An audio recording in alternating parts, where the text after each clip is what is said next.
Olá! Hoje a gente vai fazer um mergulho num universo muito específico, o de Vampiro à Máscara, para falar de um clã bem icônico, o clã Tremere. Talvez um dos mais complicados de interpretar justamente por ser tão icônico. Exato, e a gente está com um guia aqui que se propõe a desconstruir um pouco os clichês sobre eles. Nossa missão é explorar essas ideias para entender como usar e até quebrar essas convenções e criar um personagem que seja, sabe, memorável de verdade. E o interessante é que a fonte sugere que o começo para criar algo único é, ironicamente, entender muito bem o estereótipo. Faz sentido. Porque ele existe por um motivo. O Tremere padrão, né? Aquele feiticeiro acadêmico, quase um monge que faz parte de uma estrutura super rígida, a pirâmide, e que olha para os outros de cima para baixo. Como se fossem ferramentas, talvez? Ferramentas descartáveis, na melhor das hipóteses. É uma imagem muito forte para começar. Muito forte. E o guia começa falando justamente do poder desses estereótipos no jogo. Eles são tipo um atalho, né? O material cita exemplos que todo mundo conhece. O Ventru engravatado, o Bruja anarquista. Com uma jaqueta de couro e a escopeta. Isso. São arquétipos que já dão uma base visual, um conceito. Para quem tá começando, é uma mão na roda. Sem dúvida. O perigo, e o guia aprofunda bem nisso, é quando esse ponto de partida vira o ponto de chegada. E vira uma armadilha. Exato, uma caixa criativa. A fonte até fala de como as ilustrações das edições mais antigas do jogo ajudaram a reforçar essas imagens, quase um uniforme para cada clã. E no caso dos Tremere, essa caixa é reforçada pela própria posição deles no cenário. Eles são meio que forasteiros, né? Totalmente. Mas como assim forasteiros? Eles não são um dos pilares da Camarilla? São, mas é um pilar com uma fundação, digamos, bem duvidosa. Ah, a história de origem deles. Exato. Eram magos mortais, que basicamente roubaram a imortalidade. Eles não foram escolhidos, eles forçaram a entrada nesse mundo. Por causa disso e de outras coisinhas... Tipo a maldição nos Assamitas. Exatamente. Por causa disso, todo mundo vê eles com desconfiança. Com ódio, até. Nenhum outro clã confia de verdade num Tremere. Entendi. Então essa desconfiança já é um motor para interpretar. É um motor poderoso, mas o risco é o personagem ser só isso. Um poço de desconfiança ambulante. Certo. Então temos essa base do acadêmico arrogante e do pária desconfiado. Para onde o guia aponta para a gente começar a construir algo mais complexo? A dica central, e eu achei genial, é dar ao personagem uma paixão.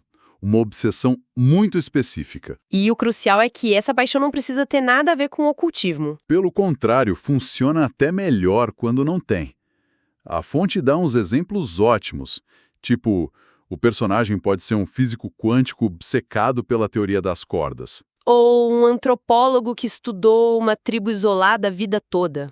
Ou um historiador de arte especialista em falsificações do Renascimento. Cara, isso é fascinante, porque cria na hora uma identidade para ele que vai muito além de sou do clã Tremere. E justifica o abraço. Justifica porque os Tremere foram atrás daquele indivíduo específico. Claro, eles não queriam mais um ocultista. Eles queriam conhecimento daquele físico. Exatamente. O clã vira um meio para um fim. E essa obsessão, cara, ela tem consequências narrativas fantásticas. Um especialista numa área é quase sempre um ignorante em várias outras. Cria pontos cegos. Muitos. Ele pode ser um gênio em linguística, mas péssimo em entender a política da rua. Isso deixa o personagem mais falho, mais crível, bem mais interessante do que a enciclopédia ambulante. Com certeza. E o guia ainda sugere adicionar uma outra camada aí. Que é? A paranoia. Mas não aquela caricata. É uma paranoia como ferramenta de sobrevivência. Faz todo sentido. Se todo mundo te odeia... Um pouco de desconfiança é bom senso, né? Ele não aceita um favor de um Ventru sem pensar o que ele quer em troca. Ele não entra num lugar sem mapear as saídas. Isso cria uma tensão interna constante. A obsessão dele o empurra para o mundo, mas a paranoia o puxa de volta para as sombras. E essa tensão toda se reflete na relação dele com o próprio clã. A capela, a pirâmide... Ele vê como proteção, uma escada para o poder, ou uma jaula. Essa é a pergunta de $1 milhão, né? Ele quer ser o regente? Ou ele só cumpre as ordens para ter acesso à biblioteca e aos recursos, mas no fundo odeia a burocracia? A resposta para isso define o personagem. Muito mais do que a lista de rituais que ele conhece. O material ainda traz um elemento que eu achei, nossa, muito poderoso, que conecta tudo isso com o horror pessoal, o arrependimento. Esse ponto é crucial. A ideia de que o abraço não foi um presente. Foi a maior tragédia da vida dele. O exemplo que a fonte usa do arqueólogo é perfeito. É muito bom. Imagina um cara cuja paixão era escavar ruínas sobre o sol. Sentir o calor, a poeira. E agora ele é um vampiro. Agora ele tem a eternidade para estudar história, mas nunca mais vai poder pisar num sítio arqueológico durante o dia. A imortalidade se tornou a maldição que tirou dele a única coisa que ele amava. Isso é muito trágico. Muda o personagem na hora. Ele não é mais um mago querendo poder. Ele é alguém de luto. De luto pelo que perdeu. Isso me leva a um erro comum que a fonte aponta, o do lobo solitário. Ah, sim. O clássico. O primeiro e misterioso que fica no canto, não fala com o grupo. E só interage com os contatos do clã dele. É uma fantasia que parece legal, mas que na prática estraga um jogo colaborativo. Trava tudo, né? A fonte é bem clara nisso. Funciona em livro, não na mesa de RPG. Se o bruxa do grupo está em perigo, o tremer e lobo solitário só daria de ombros. Não é problema meu. Isso mata qualquer investimento emocional na história. Totalmente. A questão, então, é como um personagem tão paranoico e obcecado cria laços. O guia sugere que os motivos não precisam ser nobres no começo. Talvez ele precise da força do Gangrel para se proteger, ou dos contatos da Toreador na alta sociedade. Ele se aproxima por necessidade. Exato. Uma aliança de conveniência. Mas com o tempo, com as experiências, essa aliança pode virar respeito. Talvez até uma amizade, do jeito torto deles. Essa evolução é a história. Falando em problemas clássicos, a fonte aborda outro tipo de jogador. O que só quer o poder. O famoso Munchkin. Sim, o jogador que olha a ficha do Tremere e só enxerga a disciplina taumaturgia. A magia de sangue. E ele pensa, como eu quebro o jogo com isso? Exato. O foco dele não é a história. É a otimização. Como eu dou mais dano. Como eu fico invencível. Transforma o RPG de contar histórias num videogame de estratégia. E qual é a sugestão do guia para fugir disso? Pensar fora da ficha de personagem. O desenvolvimento tem que focar em outras coisas. Habilidades, contatos, recursos e, principalmente, a humanidade dele. O poder se torna uma consequência da jornada, não o objetivo. Perfeito? Um poder novo não deveria vir de gastar pontos. Deveria ser o resultado de achar um livro antigo, de fazer um pacto perigoso, de passar semanas trancado na biblioteca, pagando um preço por esse conhecimento. A pergunta muda de que poder eu pego para o que eu sacrifiquei para aprender isso. É curioso, né? Essa mentalidade do Munchkin, de querer dominar sistemas complexos, de achar a solução mais eficiente, é um traço bem específico. Com certeza. Requer análise, pensamento estratégico, uma imersão nas regras para achar os padrões. É uma ótima observação. Esse perfil de quem é detalhista, estratégico, que gosta de mergulhar em sistemas, seja num jogo ou não, combina muito com a disciplina que precisa para estudar para provas, para concursos, né? Exato.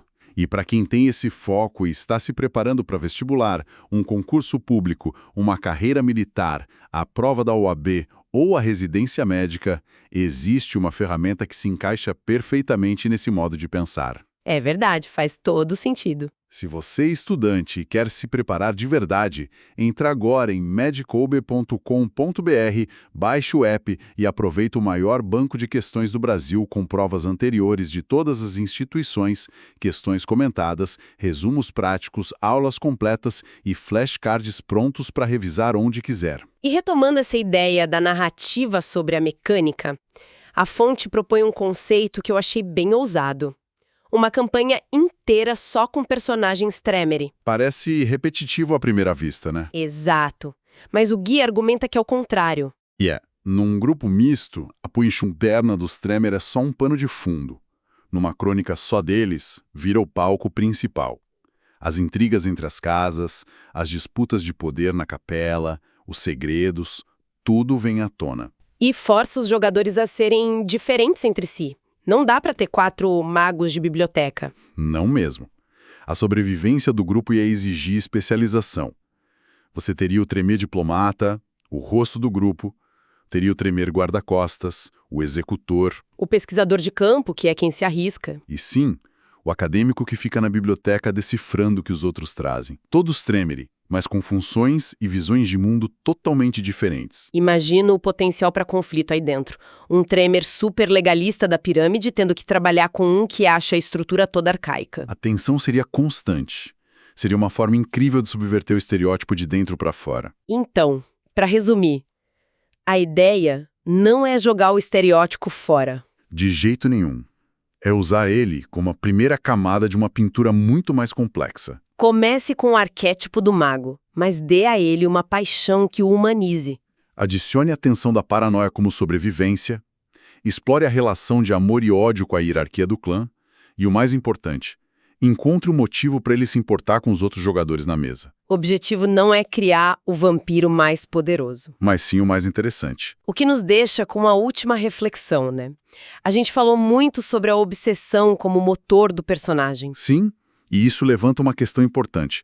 Se a imortalidade dá a um especialista tempo infinito para estudar seu interesse, em que ponto essa paixão deixa de ser uma busca e vira uma prisão? Uma prisão autoimposta. E o que acontece quando esse especialista, depois de séculos, percebe que mesmo com toda a eternidade, algumas respostas, seja sobre o universo ou sobre si mesmo, vão continuar para sempre